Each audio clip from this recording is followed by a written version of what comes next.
បុរសវ័យក្មេងដែលមានឥត200នេះពិតជាចម្លែកខ្លាំងណាស់ព្រោះចូលចិត្តលួចចូលផ្ទះអ្នកដទៃទើបត្រូវចាប់ដាក់គុកឆ្មាំគុកមើលទៅមិនឃើញគាត់ទេតែដឹងថាគាត់បិទខ្លួនជាប់ជញ្ជាំងហើយត្រូវផ្ទះមួយកំភ្លៀងថ្ងៃបន្ទាប់ឆ្មាំគុកនៅតែមិនឃើញគាត់លើកនេះគាត់ទៅជាប់នៅលើខ្ពស់វិញឆ្មាំគុកខឹងខ្លាំងហើយវាយគាត់យ៉ាងចាស់ដៃបើហ៊ានរត់ម្ដងទៀតអញនឹងសម្លាប់ឯងថ្ងៃបន្ទាប់គាត់បានរកឃើញបច្ចេកទេសលាក់ខ្លួនឆ្មាំគុកមកដល់ក៏នៅតែមិនឃើញគាត់នៅសល់តែសម្លៀកបំពាក់មួយឈុតបោះចោលពិតជាបាត់ខ្លួនមែនឆ្មាំគុកមិនដឹងថាគាត់កំពុងដើរតាមពីក្រោយទេគ្រប់ជំហានត្រូវបានកិននីយ៉ាងម៉ត់ចត់ឆ្មាំគុកដឹងតែពេលឃើញស្រមោលរបស់គាត់ប៉ុណ្ណោះគាត់ក៏ដកដំបងចេញមកម្ដងទៀតវាយបុរសនោះរហូតស្ទើរស្លាប់ចុងក្រោយរឿងនេះនឹងទៅជាយ៉ាងណាតោះមកតាមដានជាមួយវ៉ាហ្វេមទាំងអស់គ្នាគាត់ជាមនុស្សចម្លែកម្នាក់ដែលចូលចិត្តរស់នៅផ្ទះអ្នកដទៃចង់ដឹងថាផ្ទះណាគ្មានមនុស្សគាត់នឹងដើរទៅបិទសន្លឹកផ្សព្វផ្សាយតាមសោទ្វារបើគ្មានអ្នកចេញចូលសន្លឹកនោះនឹងនៅដែលមិនខាន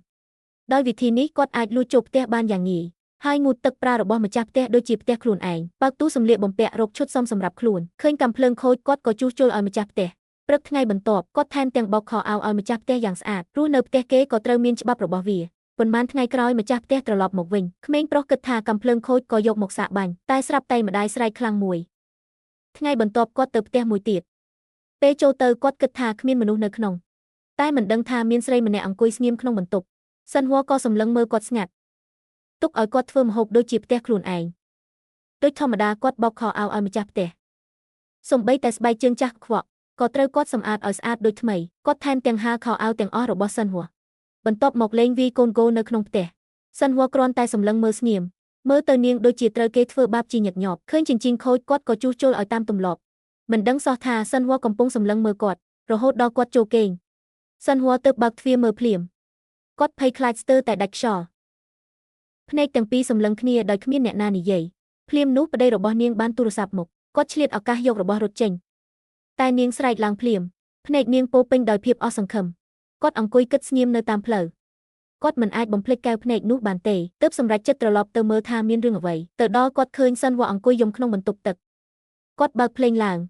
ហើយរៀបចំសម្លៀកបំពាក់ស្អាតមួយឈុតឲ្យនាងបន្ទាប់មកគាត់បានបោះបាល់ចេញទៅក្រៅឲ្យសិនហួរបោះត្រឡប់មកវិញតែមិននឹកស្មានថាប្តីនាងបានត្រឡប់មកហើយភ្លាមនោះគាត់ស្រែកស្ដីបន្ទោសប្រពន្ធថាហេតុអ្វីហៅមនុស្សហើយថែមទាំងវាយធ្វើបាបនាងទៀតទឹកមុខរបស់ថេសុកបង្ហាញពីកំហឹងយ៉ាងខ្លាំងគាត់ចាប់ដំបងវាយកូនគោនៅក្បែរធ្វើឲ្យប្តីនោះខឹងស្ទើរឆ្កួតហើយចង់ហៅប៉ូលីសតែមិនទាន់បានហៅផងថេសុកបានវាយបាល់ទៅកន្លែងសំខាន់របស់គាត់មុនបាត់សមនឹងទទួលព្រោះធ្វើបាបស្ត្រីបន្ទាប់ពីរួចរាល់ថេសុកបញ្ឆេះម៉ូតូរួចត្រៀមចេញសិនហួរមិនធ្លាប់មាននរណាការពារនាងបែបនេះឡើយថ្ងៃនេះនាងប្រមូលកម្លាំងចិត្តចាក់ចេញពីបរិះនោះហើយឡើងជិះជាមួយថេសុកចាប់ពីពេលនេះមានអ្នករស់នៅផ្ទះគេ2នាក់រាល់ថ្ងៃពួកគេទៅបិទសន្លឹកផ្សព្វផ្សាយជុំវិញទីក្រុងហើយលួចចូលផ្ទះដែលគ្មានអ្នកត្រឡប់មកយូរចម្លែកណាស់នៅក្នុងផ្ទះនេះក៏មានរូបថតរបស់សិនហួរដែរទើបដឹងថាមុននេះសិនហួរធ្លាប់ជាមនុស្សល្បីតែព្រោះរៀបការជាមួយអ្នកមានទើបជួបជីវិតលំបាកបែបនេះព្រឹកថ្ងៃបន្ទាប់ពេលថេសុកភ្ញាក់ឡើងគាត់ឃើញសិនហួរភ្ញាក់មុនកំពុងបោកខោអាវឲ្យម្ចាស់ផ្ទះមើលទៅនាងក៏រៀនរឿងនេះបានល្អដែរថេសុកធ្វើម្ហូបឲ្យសិនហួរយ៉ាងយកចិត្តទុកដាក់សម្រាប់នាងវាជាអាហារដ៏ឆ្ងាញ់បំផុតក្នុងជីវិត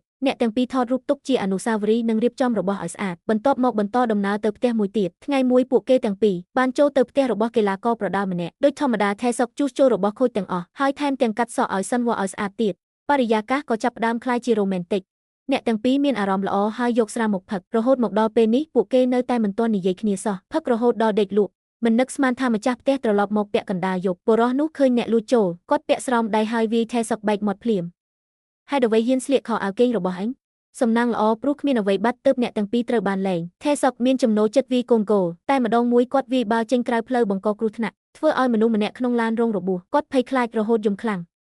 ងថ្ងៃបន្ទាប់ពួកគេចាក់ចេញពីទីក្រុងទៅជាក្រុងបន្តបិទសន្លឹកផ្សព្វផ្សាយនិងចូលផ្ទះដូចមុនចុងក្រោយក៏រកឃើញផ្ទះមួយគ្មានមនុស្សថេសុកប្រើជំនាញបើកសោលួចចូល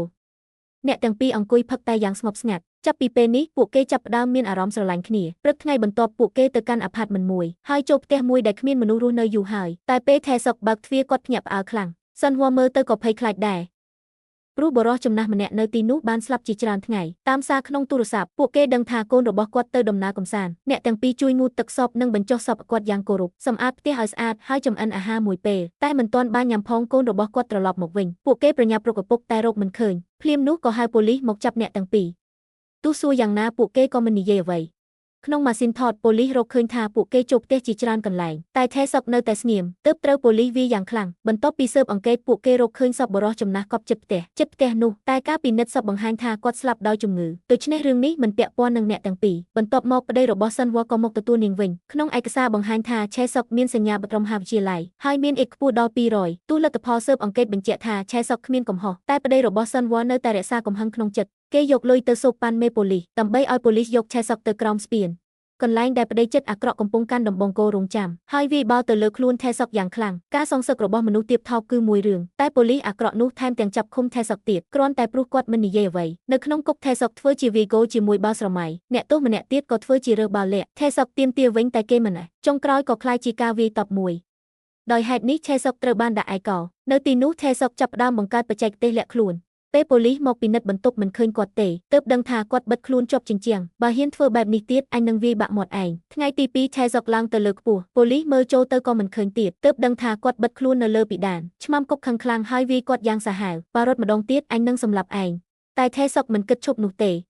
ថ្ងៃបន្ទាប់គាត់លើកកម្រិតបច្ចេកទេសលាក់ខ្លួនគឺការកិននាវិធីចលនាលាតដៃទាំងពីរវាស់វិសាលភាពការមើលឃើញរបស់មនុស្សគ្រប់ជំហានត្រូវបានកិននាយ៉ាងហ្មត់ចត់ពេលឆ្មាំគុកមកដល់មិនឃើញថេសុកទៀតនៅសល់តែសម្លៀកបំពាក់បោះចោលមើលគ្រប់ទីកន្លែងក៏មិនឃើញគាត់ពិតជាបាត់ខ្លួនមែនឆ្មាំគុកមិនដឹងថាឆេសុកកំពុងដើរពីក្រោយទេគ្រប់ជំហានត្រូវបានកិននារួចជាស្រេចឆ្មាំគុកដឹងថាមានអ្វីនៅពីក្រោយតែមើលមិនឃើញលុះត្រាតែឃើញស្រមោលទើបថេសុកឈប់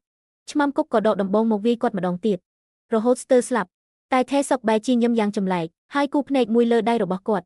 តើនេះជាកម្រិតខ្ពស់បំផុតនៃបច្ចេកទេសលាក់ខ្លួនឬគាត់អាចក្លាយជាមនុស្សមើលមិនឃើញទាំងស្រុងថ្ងៃបន្ទាប់ឆ្មាំគុកមិនឃើញថេសុកក៏ស្ទុះចូលបន្ទប់តែមិនអាចឃើញគាត់សោះហើយត្រូវបានវាយដោយកម្លាំងអាត់កំបាំងធ្វើឲ្យឆ្មាំគុកភ័យខ្លាចរត់ចេញទៅក្រៅហើយចាក់សោទ្វារចិត្តមិនហ៊ានចូលមកវិញទៀតទេមួយរយៈក្រោយថេសុកត្រូវបានដោះលែងចេញពីគុករឿងដំបូងដែលគាត់ធ្វើគឺទៅរកប៉ូលីសនោះបាល់គោត្រូវបានវាយចេញពីទីងឹតម្ដងហើយម្ដងទៀតធ្វើឲ្យប៉ូលីសអាក្រក់នោះរបួសមុខមាត់ខ្ទេចខ្ទីពេលប្តីរបស់សិនវ៉ាដឹងរឿងគាត់ក៏ត្រៀមខ្លួនរងចាំថេសុកដើរទៅតាមផ្ទះទាំងអស់ដែលគាត់ធ្លាប់រស់នៅកីឡាករប្រដាល់សរសេរថាមានអ្នកលួចចូលផ្ទះតែប្តីប្រពន្ធទាំងពីរស្វែងរកយ៉ាងណាក៏មិនឃើញបន្ទាប់មកគាត់ក៏ចូលទៅផ្ទះប្តីប្រពន្ធមួយផ្សេងទៀតប្រពន្ធមានអារម្មណ៍ថាមានមនុស្សតែមើលមិនឃើញនរណាយប់មួយគាត់ទៅផ្ទះរបស់អ្នកថតរូបម្នាក់បុរសនោះដឹងថាមានអ្នកនៅពីក្រោយតែគាត់មិនអាចមើលឃើញនរណាម្នាក់បានទេពេលនេះឆេសុកបានក្លាយជាមនុស្សអវត្តមានពេញលេញចុងក្រោយគាត់ទៅដល់ផ្ទះរបស់សិនវ៉ាផ្ទាល់ប្តីរបស់នាងដឹងថាមានអ្នកក៏យកដំបងគោចេញមកវាយតែចេញទៅក្រៅវិញគ្មានអ្នកសោះពេលចូលបន្ទប់មានតែស្រមោលមួយឆ្លងកាត់សិនវ៉ាដឹងភ្លាមថាឆេសុកបានត្រឡប់មកវិញហើយកណ្ដាលយប់ពេលប្តីដេកលក់នាងលួចចេញទៅក្រៅថេសុកបង្ហាញខ្លួនយឺតពីក្រោយនាងបន្ទាប់ពីរងទុក្ខអស់3ឆ្នាំទីបំផុតនាងក៏ញ៉ាំបានប្តីរបស់នាងកាន់ដំបងគោចេញមកហើយសិនវ៉ានិយាយថាក៏ខ្ញុំស្រឡាញ់អ្នកតែមិនមែននិយាយទៅកាន់ប្តីនោះទេគឺនិយាយទៅកាន់ថេសុកដែលឈរនៅពីក្រោយនេះពិតជាឈុតឆាកដ៏ល្បីក្នុងប្រវត្តិសាស្ត្រភាពយន្តចាប់ពីថ្ងៃនោះសិនវ៉ាចំអិនម្ហូបឆ្ងាញ់ដោយសប្បាយរីករាយចិត្តរបស់នាងស្រស់ស្រាយជានិច្ចខណៈដែលថេសុកឈរនៅពីក្រោយហើយញ៉ាំអាហារជាមួយនាងពេលប្តីនាងមើលទៅម្ខាងគាត់ក៏កំហុសពីម្ខាងទៀតពិតជាគ្មានវិធីណាមើលឃើញគាត់បានឡើយចាប់ពីពេលនោះថេសុករស់នៅក្នុងផ្ទះដោយស្ងប់ស្ងាត់ក្លាយជាអ្នករស់នៅផ្ទះគេដ៏ល្បីបំផុតគ្រប់សម័យតើអាចទេថាផ្ទះរបស់អ្នកក៏មានអ្នកលាក់រស់នៅដោយអ្នកមិនដឹងពេលយប់ចូលគេងកុំភ្លេចមើលក្រោមគ្រែឲ្យច្បាស់ណាភាពយន្តបានបញ្ចប់ត្រឹមនេះសូមអរគុណអ្នកទាំងអស់គ្នាលាហើយអ្នកទាំងអស់គ្នាគិតយ៉ាងម៉េចចំពោះរឿងនេះសូមទុកមិត្តនៅខាងក្រោមឲ្យខ្ញុំដឹងផងហើយកុំភ្លេចចុច Subscribe ដើម្បីគាំទ្រខ្ញុំផង